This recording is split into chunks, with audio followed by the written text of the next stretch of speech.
তো চাঁদাবাজি তো বেটার আপনার জাকাতের চেয়ে। তোমরা নামাজ প্রতিষ্ঠা করো এবং যাকাত আদায় করো, এর মাধ্যমে যেসব নেকি তোমরা আল্লাহর কাছে অগ্রিম পাঠাবে তার কাছে এর সবই তোমরা মজুদ পাবে।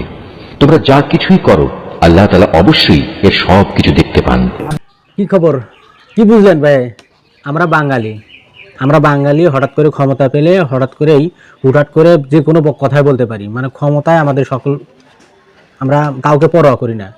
এই নেত্রীর কথা শোনার পর রাকসু জিএস আবার কথা বলেছেন, বিবাহ হচ্ছে পতিতাবৃত্তি ভালো। কথাটা কিন্তু বাস্তব।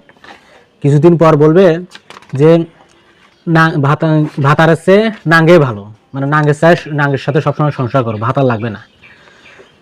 এইরকম একটা ইসলাম বিদ্বেষী, আমাদের হাদিস বিরোধী একটা কথা বললেন একজন নেত্রী, অথচ আমাদের বিজ্ঞ আলেম সমাজ এর কোনো প্রতিবাদই করল না। বিশেষ করে চরমনাই, বাবুনগরী কিছু কিছু আলেম আছে যারা এই সব রাজনীতি ব্যক্তিদের পা চাটে, গোলামি করে, ক্ষমতার লোভে, মানে ইসলামের পক্ষে যারা নেতৃত্ব দেয় তাদের বিপক্ষে যে বড় বড় লেকচার ছাড়ে, তারা কিন্তু আজ কিন্তু চুপ। কেন চুপ?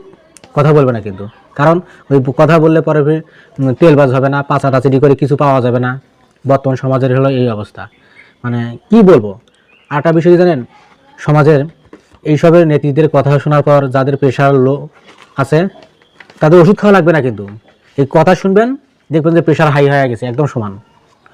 তা বাংলাদেশে এরকম রাজনীতি ব্যক্তিদের কারণে আমাদের দেশের কিন্তু আজ বেহাল অবস্থা। কীরকম জানেন, এদের উল্টাপাল্টা কথাবার্তা কয়, যার কারণে কিন্তু আল্লাহর পক্ষ থেকে কোনো রহমত আসে না। মানে এরা কি বিরুদ্ধে কথা বলছে, কার বিপক্ষে কথা বলছে, হাদিস সম্বন্ধে জানে কি না জানে কিছু যায় না, মানে কথা বললেই হয়। এদের কারণে আজ দেশের আমাদের চরম দুর্গতি। ভিডিওটা কেমন লাগলো অবশ্যই জানাবেন এবং সুন্দর একটা কমেন্ট করে জানাবেন। সবাইকে ধন্যবাদ।